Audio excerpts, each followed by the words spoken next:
Olá, nerds, geeks e apaixonados por livros e HQs. A dica de leitura de hoje é o livro Guerra Civil, uma história do universo Marvel, publicado em outubro de 2014 pela editora Novo Século. Stuart Moore adapta uma das histórias mais famosas do universo Marvel para um livro de tirar o fôlego. Moore é escritor e editor de livros pelos quais já ganhou diversos prêmios. Nos quadrinhos, os destaques ficam por conta de Namor, o Primeiro Mutante e Wolverine no ar. Atuou também no aclamado selo da DC Comics, Vertigo, pelo qual ganhou o prêmio Eisner na categoria de melhor editor. Isso foi em 1996. Para quem não sabe, o Eisner é considerado o Oscar dos quadrinhos.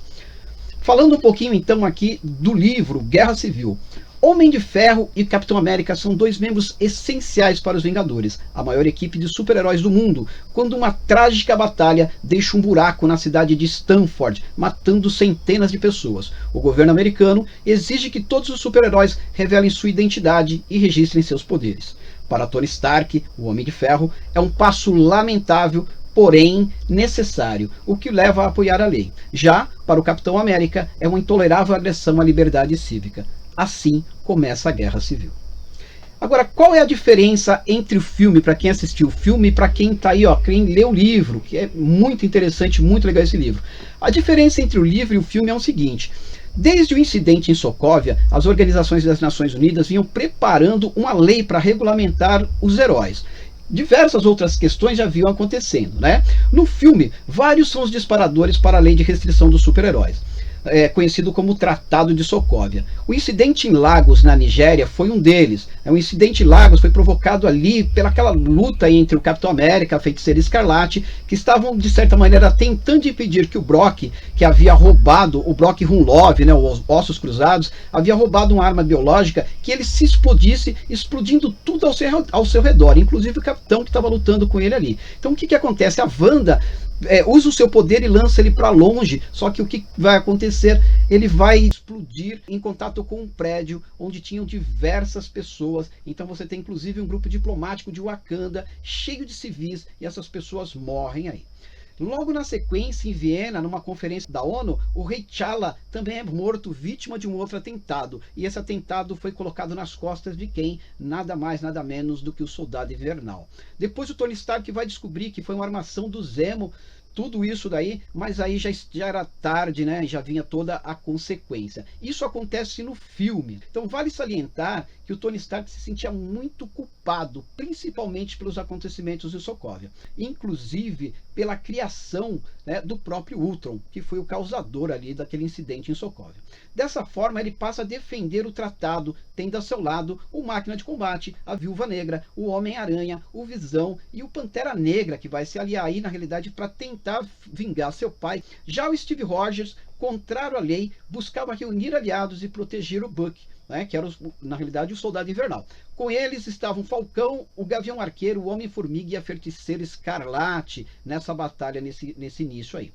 Já no livro, o incidente ocorre em solo americano, como foi citado ali em cima. E apesar de outras questões envolvendo o Super, né, outras questões que já desagradavam, de certa maneira, a sociedade, o incidente causado por um vilão chamado Nitro, que se autodestruiu, explodindo tudo ao seu entorno, né? O vilão estava sendo perseguido por um grupo de jovens heróis, os Novos Guerreiros, que filmavam toda a perseguição e distribuíam para seus seguidores na internet. Era um grupo bem jovem também. Eles, de certa maneira, foram meio imprudentes nessa caçada, né? Ou nessa perseguição. A explosão destruiu um quarteirão inteiro, levando metade de uma escola. Crianças, heróis, vilões, mais de 859 moradores de Stanford, em Connecticut, Estados Unidos, morreram naquele dia. Isso deixou a sociedade bem temerosa e furiosa com os super-heróis. O Tocha Humana, por exemplo, chegou a ser atacado e ferido em uma boate. E ele só conseguiu sair de lá porque a irmã dele, a Sue, tinha seguido ele, a Sue Storm, tinha seguido ele e conseguiu tirar ele de lá. Manifestações, passeatas e protestos contra os heróis era outra questão que vinha acontecendo muito, principalmente em frente ao edifício Baxter do Quarteto Fantástico.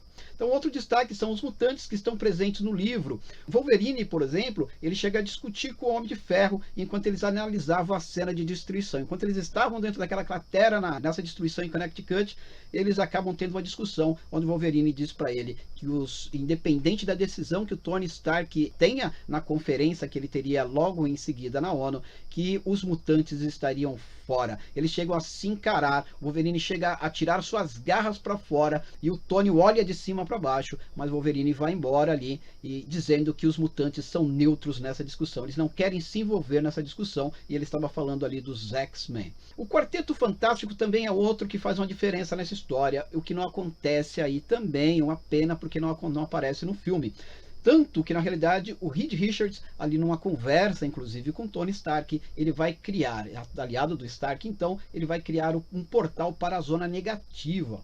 E o que é a Zona Negativa? É um universo alienígena formado por antimatéria, para onde os heróis e vilões contrários a assinar o tratado seriam aprisionados. Muito diferente, então, do que nós vemos no filme, que na realidade você tem lá uma prisão balsa, né?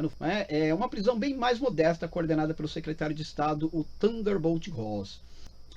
A Sue Storm, né, ela durante toda a batalha, ela sempre é mais pensativa em tudo que vinha acontecendo, e chega num certo momento que ela vai trocar de lado, ela está ao lado do marido dela, junto com Tony Stark, ela passa a apoiar então o Capitão América, ela se alia, inclusive ela salva eles numa das batalhas mais épicas que vocês possam imaginar.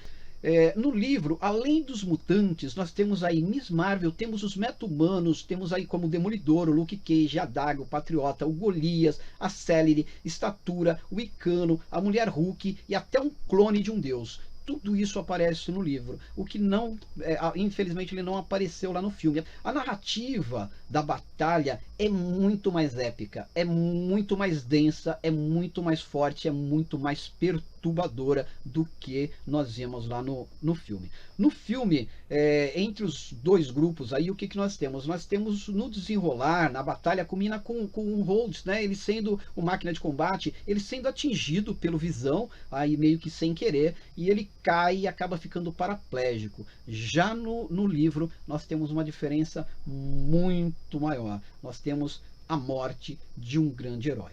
Guerra Civil vale a pena pela leitura e eu indico. Aí me diz aí, o que você está lendo? Deixa aí nos seus comentários, se inscreve no canal, clica no sininho, deixa seu like e a gente vai conversando e vai se encontrando. Fica aí a dica, Guerra Civil, beleza? Então, gente, até a próxima, um forte abraço e se inscreve no canal.